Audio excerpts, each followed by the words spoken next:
Coucou tout le monde, on se retrouve après avoir été à Barnes & Nobles, l'équivalent un petit peu d'un Cultura, d'une Fnac. C'est en fait une chaîne de librairie, mais ça fait aussi de la papeterie, rayon puzzle, il y a du vinyle, il y a des objets décoratifs, en lien toujours avec la littérature. J'aime beaucoup y aller, j'y trouve toujours des belles inspirations et je voulais vous montrer notamment ce que j'ai trouvé sur cette fois-ci. Je cherchais de base en fait des livres de printemps, des lectures de printemps. J'avais envie de m'acheter en fait un livre qui respire le printemps et du coup en cherchant un peu sur internet, il y avait souvent bien sûr Orgueil et Préjugés, les Jane Austen qui ressortaient. Il y avait aussi The Secret Garden que je suis en train de terminer mais que j'ai déjà. Et il y avait aussi ce livre-ci que j'ai acheté du coup, qui a reçu un prix Nobel. Une suite de petites histoires, on va dire, de short stories, racontées par la même personne, et j'ai l'impression que c'est sur sa vie. Et ça s'appelle Dear Life, de Alice Munro. J'aime beaucoup. Pour l'instant, le style d'écriture, je viens juste de commencer, donc je sais pas si ça va me parler ou autre, mais pour l'instant, son style d'écriture est simple à lire en anglais. Je vois que c'est bien ancré, oui, voilà, dans ces petits instants de la vie de tous les jours. Ça fait longtemps que je n'ai pas eu une lecture qui m'a transcendée, donc j'espère vraiment avoir ce sentiment-là en lisant ce livre-ci, qui paraît prometteur du coup.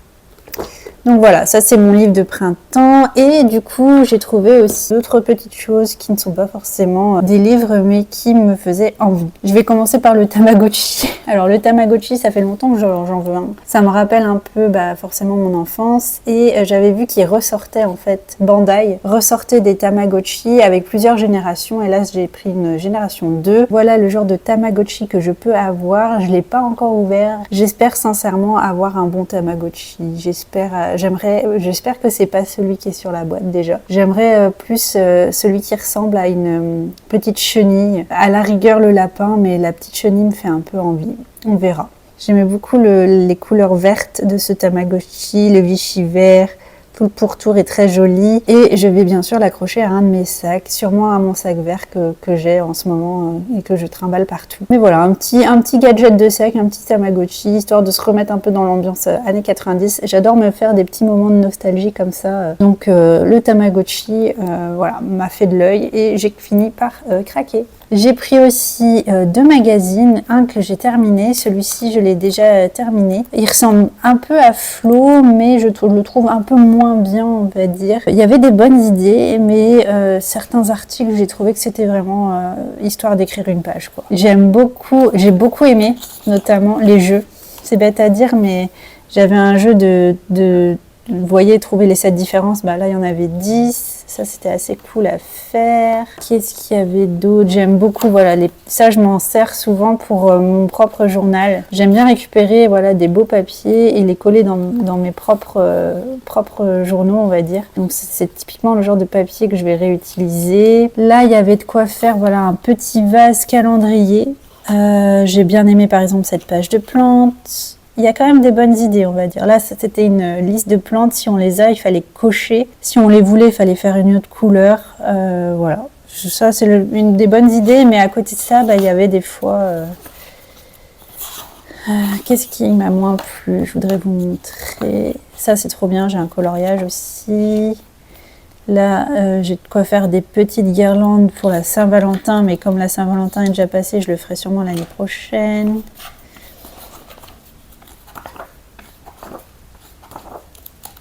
Des recettes comme d'habitude. Qu'est-ce que j'ai moins aimé? Voilà, ça j'ai moins aimé. Elle le fait en fait sous forme. La personne qui a créé le magazine parle un peu de sa vie de famille et donne quelques anecdotes. Et là par exemple c'est sur le lave-vaisselle. Ce genre de contenu m'a moins plu, on va dire, pour un magazine. Je trouve que ça pourrait être un peu mieux que cette page-ci. Mais bon, c'est des partis pris, on va dire. C'est des choix d'édition. Mais en soi, un bon petit magazine. J'ai aussi trouvé celui-ci et là je vais voir. Ça me plaisait bien cette histoire de liste. J'aime bien les listes moi. J'ai regardé un peu ce qu'il y avait à l'intérieur et je trouvais que c'était assez joli, assez poétique et que je pouvais peut-être récupérer. Souvent j'achète aussi des magazines pour récupérer et découper ce qu'il y a dedans pour recoller on va dire. Donc je regarde souvent l'aspect visuel on va dire. Et là j'aime bien le fait voilà de faire des listes. Là, c'est les personnages de fiction auxquels on pourrait se rattacher. Il y a aussi les listes de... Je cherche une liste. 20 cadeaux que vous n'oublierez jamais. Qu'est-ce qu'il y a d'autre 12 choses à faire en 12 heures dans une nouvelle ville. Voilà, ce genre de choses, je trouve que ça se lit, je m'imagine bien lire de temps en temps, ouvrir le magazine et lire une liste par exemple pour me donner des idées. On va dire que ça alimente l'esprit créatif parce que ça donne des bonnes idées. Donc voilà, un magazine que je n'ai pas encore commencé mais qui me paraît prometteur. Ensuite, je suis tombée sur ce petit carnet et ça j'ai adoré l'idée et j'ai décidé de le commencer le jour de mon anniversaire qui est ce mois-ci. C'est une question par jour pendant 5 ans. C'est ce qu'on appelle un personal time capsule, une capsule temporelle on va dire, vu que c'est sur 5 ans. Vous remplissez à chaque fois, vous avez des jours, et voilà, tous les jours vous répondez à une question, et sur 5 ans vous voyez les réponses au fur et à mesure. Et je trouve l'idée géniale, quand vous êtes un peu une grande nostalgique comme je peux l'être, ça c'est le genre de journal qui est super. Ça va me permettre de voir un peu mon évolution. J'aurais aimé faire ce journal, je vais pas vous mentir, plus sur ma vingtaine, plutôt que sur ma trentaine où les choses bougent un peu moins que sur la vingtaine. J'aurais aimé le faire un peu avant parce que j'aurais pu voir le changement entre ma vie en France par exemple et ma vie aux États-Unis. Ça aurait été intéressant de documenter. Mais c'est jamais trop tard, on ne sait jamais ce que la vie nous réserve. Donc même si j'ai l'impression d'être plus installée dans ma vie, peut-être que justement je vais me tromper et que j'ai encore plein de choses à découvrir, plein de choses à faire. Donc voilà, un petit journal pour répondre à toutes les questions. Et voilà le genre de questions. Des fois c'est des phrases à compléter. Qu'avez-vous remarqué en premier quand vous vous êtes regardé dans le miroir aujourd'hui ? Est-ce que vous voulez vivre pour toujours ? Quel est votre gossip préféré ? Qu'est-ce qui vous obsède ? Qui vous voit comme leader ? Enfin, je trouve que les questions sont assez variées, donc voilà. Et puis l'objet en lui-même est assez joli. Après, je pense que ça va assez mal vieillir parce que ça fait comme un agenda classique que j'ai déjà eu étant jeune. Et généralement, ce genre de couverture, ça vieillit très mal. Mais en tout cas, ça me donnait envie. Puis ça me permettra un peu d'écrire tous les jours, d'avoir un sujet de réflexion. Ça peut être même un journal que vous partagez avec votre conjoint si vous êtes assez ouvert d'esprit. Donc une bonne idée, on va dire. Un journal qui prend pas beaucoup de temps, vu que c'est qu'une seule question, mais qui, je pense, rendra les gens qui sont nostalgiques assez heureux, je pense. Ceux qui aiment bien garder une trace écrite de leur existence seront ravis d'avoir ce genre de cadeau. Après, j'ai passé un long moment au rayon puzzle. Je cherche toujours des nouveaux puzzles et j'ai jeté mon dévolu sur celui-ci, qui est un mini puzzle de 240 pièces sur le thème des papillons. Et je le trouve tout simplement magnifique.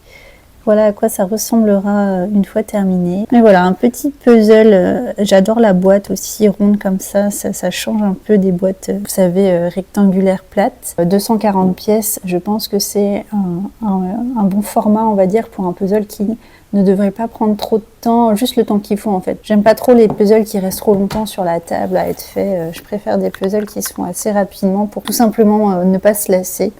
Donc voilà, un petit puzzle avec des papillons, je l'ai trouvé très sympa. Je termine enfin par un objet décoratif. Alors là, j'ai vraiment craqué. Il y avait toute une sélection sur le thème Ghibli. Et je suis une grande fan de Ghibli. J'adore l'animation Ghibli. Et là, il y avait le chat de Kiki, la petite sorcière. J'ai pas pu m'empêcher de le prendre, je le trouve trop mignon avec ses oreilles là et je me suis dit que ça ferait une belle décoration aussi pour Halloween, donc je l'ai pris et je l'adore, je le trouve trop chou. J'ai rien d'autre à rajouter, c'est juste un objet décoratif, mais dès que je le vois ça me met en joie, donc écoutez, je pense que voilà, il me le fallait tout simplement et j'ai hâte de le sortir pour Halloween et puis il va bien sûr trouver sa place dans le bureau en attendant, en guise de décoration à l'année.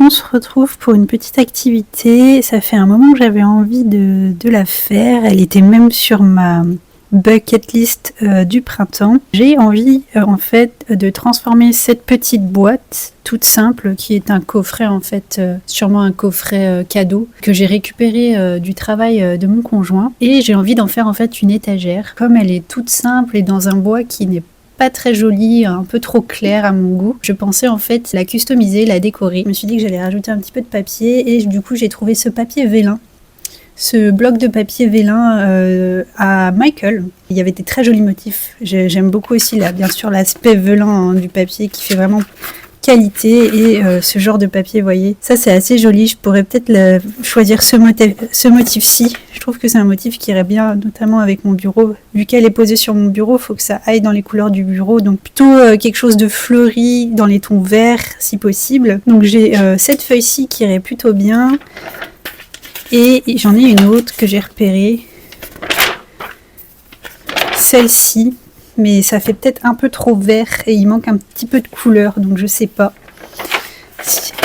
Et il y a celle-là surtout. Celle-là, elle est trop belle, donc peut-être que je vais partir sur celle-ci. Mais voilà, un petit papier velin comme ça, là, effet calque, je trouve ça très joli. Et pour le coller sur l'étagère, je vais tout simplement utiliser un pistolet à colle classique. Je pense que ça suffira pour l'adhésion. Il y a aussi ce papier-ci qui est joli. Voilà, je vais voir ce que je vais faire. Je pense que je vais au moins utiliser 2 papiers différents. Un pour le fond et un peut-être sur les côtés pour rajouter un peu plus de profondeur dans l'étagère.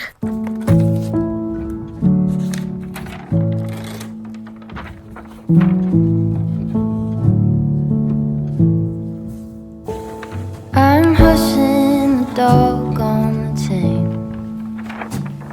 I'm running up stones on the edge of the bank. Rally the troops for another refrain. I sing this softly to myself. I sing this softly to myself.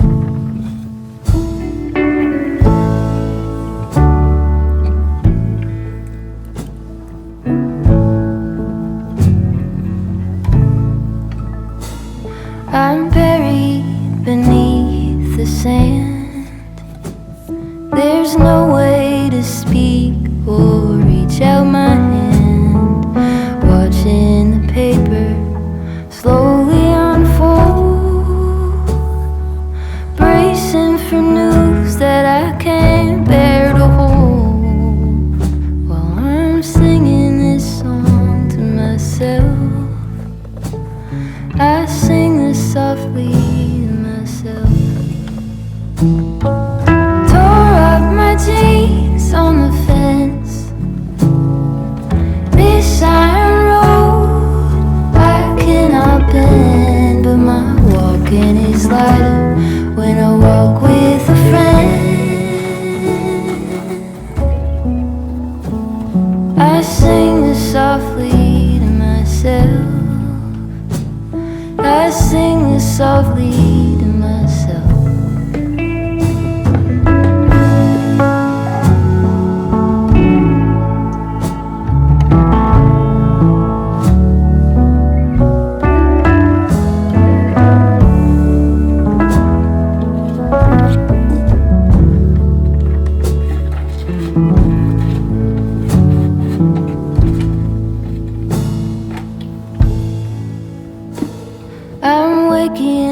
early again,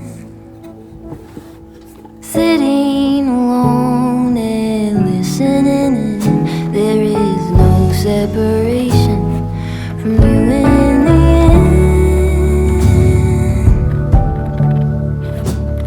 I sing this softly to myself, I sing this softly to myself. Alors du coup je voulais vous montrer un petit peu ce que ça donnait. Donc voilà ce que ça donne une fois terminé. J'aime bien, mais bon, vous voyez il y a des petites fissures. C'est pas lisse en fait, il y a des ridules qui sont dues au vernicole je pense. Mais j'avais pas le choix. J'ai essayé le pistolet à colle, c'était pas une très bonne idée. Ça a séché bien trop vite. Avant même de mettre le papier, la colle était déjà sèche. Donc j'ai choisi le vernicole, au moins c'était bien humide et ça a bien adhéré. Et du coup, j'ai beau avoir marouflé, ça a fait ces petites imperfections un peu partout. Mais écoutez, je trouve que ça donne un style quand même. Et de loin, de toute façon, on ne le voit pas forcément. Je vais venir replacer tous mes petits objets et puis je vais vous montrer le résultat final.